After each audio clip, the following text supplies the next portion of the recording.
বীর চট্টলা টিভি।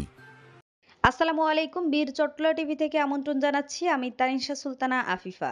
প্রধান উপদেষ্টা অধ্যাপক মোহাম্মদ ইউনুস এবং কাতার ফাউন্ডেশনের প্রধান নির্বাহী কর্মকর্তা শেখা হিন্দ বিনতে হামাদ আল থানির সঙ্গে কাতারের দোহায় রোহিঙ্গা সংকট নিয়ে একটি উচ্চ পর্যায়ের গোলটেবিল আলোচনায় অংশগ্রহণ করেন।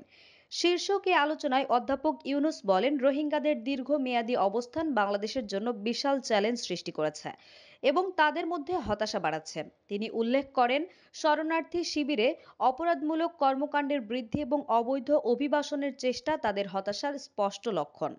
অধ্যাপক ইউনুস সতর্ক করেন, এই সমস্যা যদি অব্যাহত থাকে তবে এটি পুরো অঞ্চলের নিরাপত্তা ও স্থিতিশীলতাকে প্রভাবিত করতে পারে এবং উন্নয়ন উদ্যোগগুলোকে বিপন্ন করতে পারে।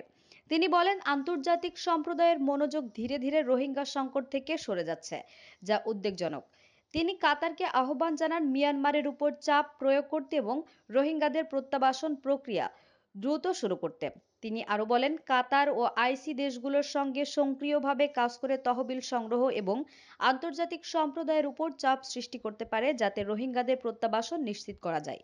অধ্যাপক ইউনুস বলেন, বাংলাদেশ বর্তমানে প্রায় ১৩ লাখ রোহিঙ্গাকে আশ্রয় দিয়েছে এবং প্রতি বছর প্রায় ৩২,০০০ নবজাতক যুক্ত হচ্ছে। তিনি বলেন, বাংলাদেশ কেবল মানবিক বিবেচনায় এই বিশাল সংখ্যক রোহিঙ্গাকে আশ্রয় দিয়েছে, তবে টেকসই প্রত্যাবাসনই এই সংকটের একমাত্র সমাধান। আমাদের আরও আপডেট খবর পেতে চোখ রাখুন বীর চট্টলা টিভিতে। ফেসবুকে ফলো, ইউটিউবে সাবস্ক্রাইব করুন।